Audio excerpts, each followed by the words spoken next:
খালি উৰুকা চৰুকা খাই যি বাহিৰা আছিল সেইখিনি খালোঁ খাই লৈ এতিয়া মানে চন্দন শৰ্মা আৰু মই অৰ্থাৎ ৰাণা বুলি আমি জানো মোৰ মানে একদম ভাতৃসদৃশ বন্ধু এতিয়া আমি যাম ক'ত যাম এতিয়া কাৰেং ঘৰ আৰু কাৰেং ঘৰত যাম বাইক লৈ একদম নতুন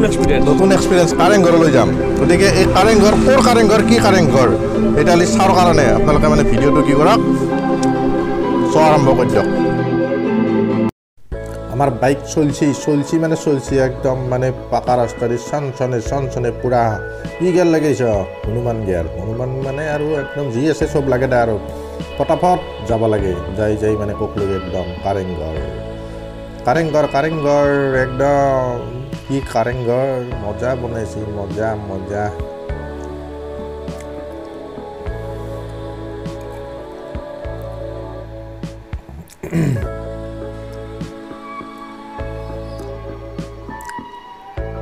পুরা গেট ডাবে আমি একদম এই পাম মানে পালো একদম জাগা আহি পালো স্বাগতম জনাইছো আপোনাৰ আপন চেনেল আৰবি ভইচলৈ ভোগালী বিহুৰ শুভেচ্ছা জনাই আজি দেখুৱাব খুজিছো নলবাৰী জিলাৰ চামতাত নিৰ্মাণ কৰা কাৰেং ঘৰৰ আৰ্হিৰ দৃশ্যৰ লগতে ইয়াৰ অন্তৰালত থকা কিছু কথা কিছু মানুহৰ লগত কিছু সাক্ষাৎকাৰ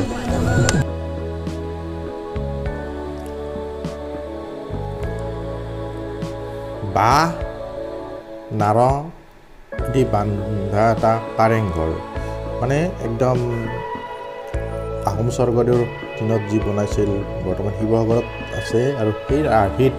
এইটো বনাইছে চামতা অঞ্চলত চামতা ৰূপিয়াবা থানত অতি সুন্দৰ পৰিকল্পনাৰে এটা যিটো ট্ৰেণ্ড এটা আহি গৈছে আমাৰ নামনি অসমৰ পিনে এইবোৰ বস্তু বনোৱাৰ প্ৰতিটো বছৰত যোৱা বছৰতো বনাইছিল টাইটেনিক বনাইছিল তাৰে আগত বগীবিলৰ দলং বনাইছিল এনেকুৱা ধৰণৰ আমাৰ বিভিন্ন অঞ্চলত বনাইছিল আৰু ইয়াৰ এই কিছু কথা আমি আজি জানিম ইয়াৰ আঁৰত কেনেকৈ কি এই মনলৈ আহিল এই সকলো কথা তাৰ এজন বিশিষ্ট ব্যক্তি কমল সংগ্ৰামীৰ ভোগালীৰ শুভেচ্ছা জনাই আমন্ত্ৰণ কৰিছোঁ মানে কমল সংগ্ৰামীৰ যিটো সৃষ্টি ইয়াত কমল এই মানে ইয়াৰ যিটো সৃষ্টি মানে কিয় কৈছোঁ কমল সংগ্ৰামীৰ সৃষ্টি বুলি কমলে যেতিয়া সাংগঠনিক কামত শিৱসাগৰলৈ গৈ তেওঁৰ মনত এই এটা ভাৱ এটা লৈ আহিছিল যে ইয়াত মানে পশ্চিম নলবাৰীত বা আমাৰ চামতাত এই বস্তু এটা বনাম মানে কাৰেং ঘৰ এটা বনাম আৰু সেইবাবেই কৈছোঁ যে কমলৰ সৃষ্টি বুলিয়ে মই কৈছোঁ যিহেতু কমলৰ লগত মোৰ এটা ভাল চিনাকি আছে আৰু তেওঁৰ পৰাহে জানিম আচলতে ইয়াৰ আঁৰত কোন আছে এই সম্পৰ্কত কমলৰ পৰা কিছু কথা আমি জানি ল'ম কি ক'ব কমলে ইয়াৰ আঁৰৰ কথা কিছু চাওক মই যিহেতুকে এটা সংগঠনৰ জনগোষ্ঠী সংগঠনৰ ৰিপ্ৰেজেণ্ট কৰোঁ কলিতা আৰু মই বিভিন্ন সাংগঠনিক কামত শদিয়াৰ পৰা ধুবুৰীলৈ যাওঁ আৰু এনেকৈ মই যোৱা এমাহ আগত মই শিৱসাগৰ গৈছিলোঁ শিৱসাগৰ গৈ কি হ'ল তাত গৈ মই কাৰেং ঘৰৰ শিৱসাগৰৰ যি ৰজাদিনীয়া ঐতিহাসিক সমল আছে সেই সমলবোৰ চালোঁ চাই কাৰেং ঘৰ চাই উভতনি যাত্ৰাত থাকোঁতে মোৰ মনতে এটা ভাৱ আহিল যিহেতু যোৱা বছৰটো আমাৰ বিশ্বত ব্যাপী সন্ত্ৰাস সৃষ্টি কৰা মহামাৰী COVID-19ৰ ফলত আপোনাৰ গোটেই ঘৰত বন্দী হৈ থাকিল বা পিছৰ পৰ্যায়ত লাহেখৰখিনিত বিহুৱে হওক বা পূজা হওক ৰাস হওক গোটেইখিনি অনুষ্ঠিতভাৱে পালন কৰা গ'ল গতিকে কি হ'ল এটা মানে কি সেই বছৰটো মানে কি আমাৰ আনন্দৰ বছৰটো মানে কি এটা মনত মানে কি বিষাদ এটা বৈ গ'ল গতিকে ভাবিলোঁ যিহেতু বৃহত্তৰ নলবাৰী জিলা শিক্ষানগৰী নলবাৰী জিলাত যিহেতু পশ্চিম নলবাৰীত যিহেতু চামতা অঞ্চল বাণিজ্যিক কেন্দ্ৰস্থল বুলিও ক'লে ভুল নহয় আৰু এই অঞ্চলত মানে কি হয়তো আগতে এনেকুৱা কেতিয়াও মানে কি মেজিঘৰ বনোৱা নাই আৰু সেনেকুৱা এটা চিন্তা আগত ৰাখি আমি সূৰ্যোদয় সামাজিক আৰু সাংস্কৃতিক গোষ্ঠীয়ে এখন উপহাৰ কুপন ভোগালীৰ ভোগ বুলি আয়োজন কৰিলোঁ লগতে আমি কি কৰিলোঁ এই কনচেপ্টটো ল'লোঁ কাৰেং ঘৰৰ আৰ্হিত এটা মেজিঘৰ বনাম আৰু এনেকৈ আমি আজি 22 দিন দিনে নিশাই কাম কৰাৰ পিছত আজি এই পৰ্যায়টো পালে সম্পূৰ্ণ হ'ল আৰু আমি এই নৱবৰ্ষৰ এই প্ৰথম মাহটোতে আৰু প্ৰথম পষেকটোতে লগতে ভোগালী বিহুত আমি পশ্চিম নলবাৰী ৰাইজক এনেকুৱা এটা ঐতিহাসিক সমল ভেলাঘৰ আকৃতিত আমি উপহাৰ দিবলৈ পাই বহুত সুখী অনুভৱ কৰিছোঁ ঠিক আছে আমি এতিয়া ভিতৰৰ কিছু বস্তু চাই ল'ম কাৰেং ঘৰৰ ভিতৰ ভাগ এনেকৈ মানে মানুহবোৰ ওপৰলৈ উঠি যাব পাৰি তাৰ বাবে সুন্দৰকৈ তেওঁলোকে ব্যৱস্থা কৰি দিছে একদম মানে এয়া ওপৰৰ পৰা মই তললৈ দেখুৱাইছোঁ ফাৰ্ষ্ট ছেকেণ্ড থাৰ্ড 4টা মহলা কৰিছে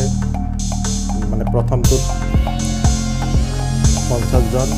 মই ওপৰত উঠি কৰি আছোঁ প্ৰথমটোত 50 জন তাৰপিছত 30 জন 20 জন এনেকৈ 3টা ষ্টেপত ভাগ কৰি এইটো বনাইছে এনেকৈ ফটফটি এনেকৈ বনাই দিছে মানে বাঁহৰে আৰু বনাইছে বাঁহ খেৰ মানে নাৰ এই এনেকৈ বনাইছে বিভিন্ন লোক ইয়াত আহি আছে চাই আছে গৈ আছে এয়া নামিছে এয়া উঠিছে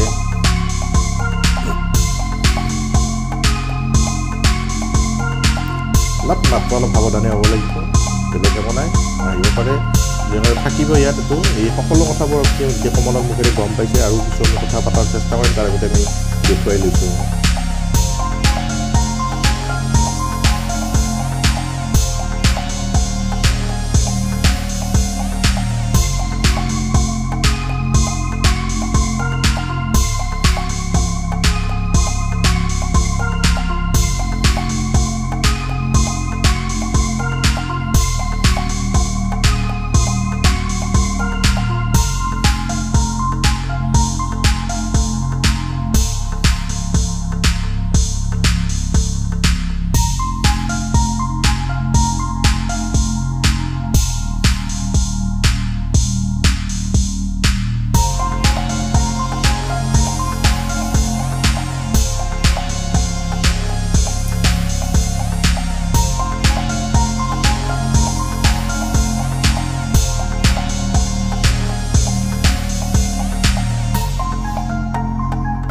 ওপৰৰ পৰা সম্পূৰ্ণ ভিউটো দেখাৰ চেষ্টা কৰিছোঁ মানে তলৰ ৰাস্তাবোৰ কেনেকৈ দেখি এনেকৈ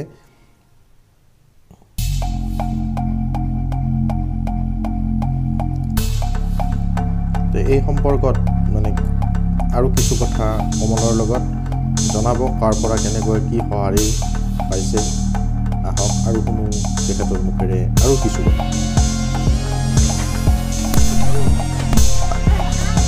কাৰেং ঘৰৰ একদম ওপৰত উঠিছোঁ আমি ওপৰত উঠি আসলে সঁচাই ভাল লাগিছে কিমানজন মানুহ উঠিব পাৰে কাৰেং ঘৰত 30 জন মানুহ 30 জন মানুহ আৰু ওপৰত যাব পাৰে ওপৰত 20 জন আছে এটো দুটা মহলা তাৰপিছত তলত 50 100 জন মানে টোটেল 100 জন মানুহ উঠিব পাৰে আসলতে মানে এটো যদি বাহেদি নহয় যদি টক্টা চক্তা দি কৰিব পাৰিলে হয়তো মানে সাংঘাতিক বস্তু হলা হয় তো যদি আমি কাঠ ব্যৱহাৰ কৰিলো হয় তেতিয়া হলে তো আমি 500 উঠিব পৰা কৰি দিম আৰু বেছি ঘৰ হয় এটো বাৰ খেৰেৰে ব্যৱহাৰ কৰা হয় নৰা খেৰেৰে এটো কিমান দিন ৰাখিব আপোনালোকে আমি ইয়াত ৰাখিম এমাহমান 15 দিন 20 দিন এমাহমান ৰাখিম যেহেতু ইয়াত মাটিখিনি একদম চাপৰ মাটি হয় ইয়াত বাৰিষা হলে পানী হয় গতিকে আমি ইয়াৰ পৰা হয়তো কোনোবা যদি চৰকাৰী পক্ষে আগুৱাই আহে যদি কোনোবা ধৰক সাংস্কৃতিক কিছুমান ঐতিহ্য আছে বা পৰ্যটন চলি আছে সেইবিলাকে যদি আগুৱাই আহে তেতিয়া স্থানান্তৰিত কৰাৰ ব্যৱস্থা কৰিম ভাল কথা এটা এই যদি কোনোবা ইচ্ছা কৰে এই মেছেজটো পোৱাৰ পিছত মোৰ লিংকত যদি কোনোবা কমেণ্ট কৰে হেৰি কৰে বা ফোন নম্বৰ বিচাৰিলে আমি যোগাযোগ কৰাৰ সম্পূৰ্ণ ব্যৱস্থা কৰি দিম তাৰ কাৰণে চিন্তা কৰিব নালাগে গতিকে ইচ্ছুক কোনোবা যদি আছে তেখেতসকলে আগুৱাই আহিব পাৰে লগতে এইটো কথা কওক যে এইটো যদি ইয়াত ধৰক প্ৰাকৃতিক দুৰ্যোগ অবিহনে এইটো ভাঙাৰ আমাৰ কোনো পৰিকল্পনা নাই বা ইয়াত মানে দৰ্শক বা কোনোবা বেলেগ ঠাইৰ মানুহ এতিয়া যেনেকৈ আহি আছে আহি থাকিব পাৰিব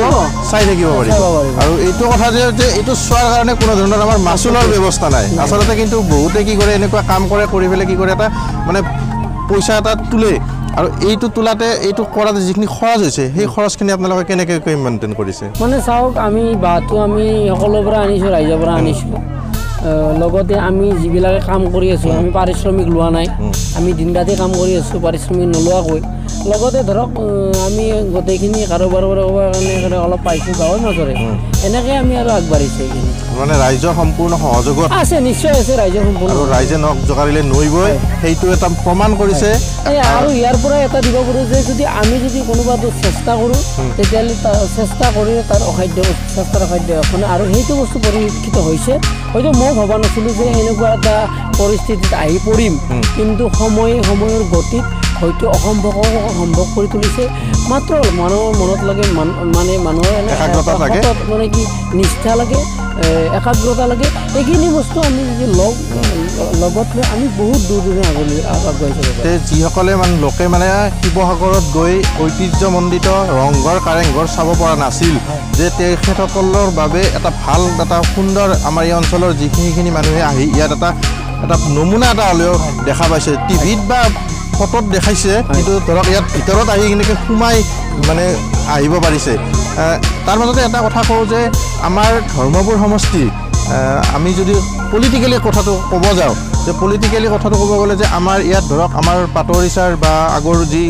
MLA নীলমণি সেন ডেকা তেখেতসকলৰ যিসকল মানে তেখেতসকলৰ যি পালি নেতাবোৰ আছে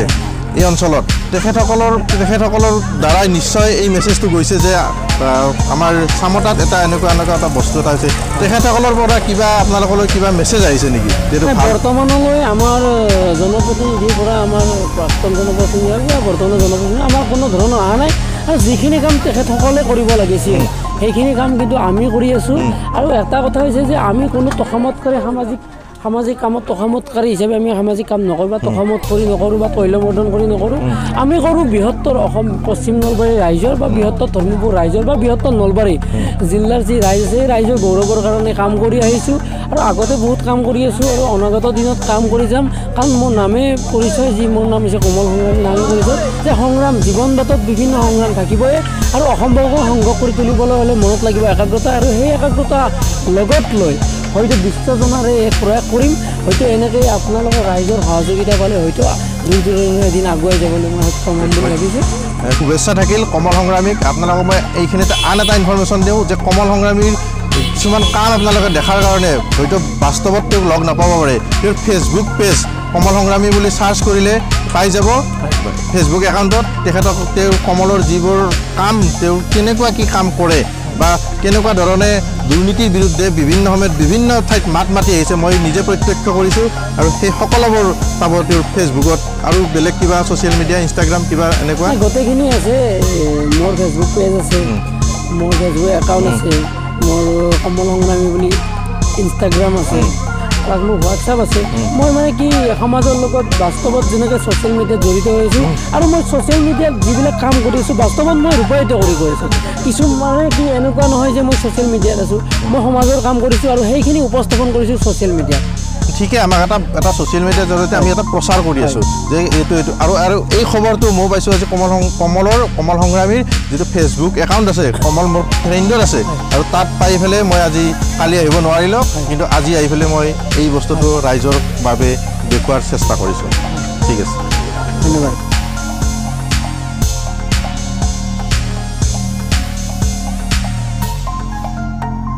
কাৰেংঘৰটো সম্পূৰ্ণকৈ দেখুওৱাৰ চেষ্টা কৰিছোঁ ভিতৰত উঠিলোঁ ওপৰত উঠিলোঁ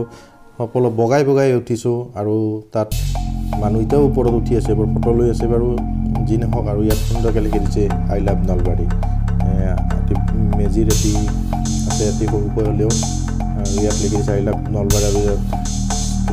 ফ্লেটখনত মানে ইয়াৰ কাৰ্যসূচীবোৰ আছে কি কি আছে এইটো থাকি যাব আপোনালোক আহিব চাবলৈ এখন সাঁকো বনাইছে সাঁকোখন পাৰ হৈ মানে তাত যাব পাৰি আৰু ইয়াত ৰাতিৰ দৃশ্য সুন্দৰ বিভিন্ন পাৰোঁ ৰাতিৰ দৃশ্য দেখুওৱাৰ চেষ্টা কৰিম পিছৰ ভিডিঅ'ত যদি পাৰোঁ সময় হয় মানে মই ফাৰ্ষ্টে ক'ব নোৱাৰিম সঁচাকৈ চাওক কি মনোমোহা কি ভাল লাগিছে নাৰ আৰু বাঁহৰে মাজত কেৱল কাপোৰ দি গাঁঠি হৈ দিছে আৰু এই স্কুলখনৰ কাষতে অৱস্থিত এইটো মই ৰাস্তাটো পৰিৱেশটো দেখুৱাইছোঁ ক'ত কেনেকৈ এই ৰাস্তা চামতাৰ এনেকৈ আহি এনেকৈ দেখা পাব আৰু মানে কি এইখিনিকৈ দেখাই আমি এতিয়া ইয়াৰ পৰা বিদায় ল'ম মানে আমাৰ বিহুৰ কথা নাই এতিয়া আৰু আছে আৰু কিছুমান ঘৰুৱা প্ৰগ্ৰেম কিছুমান থাকে গতিকে এইখিনি দেখাই আৰু আমাৰ যাত্ৰা মানে আমাৰ এতিয়া ঘৰলৈকে আমি যাই আছোঁ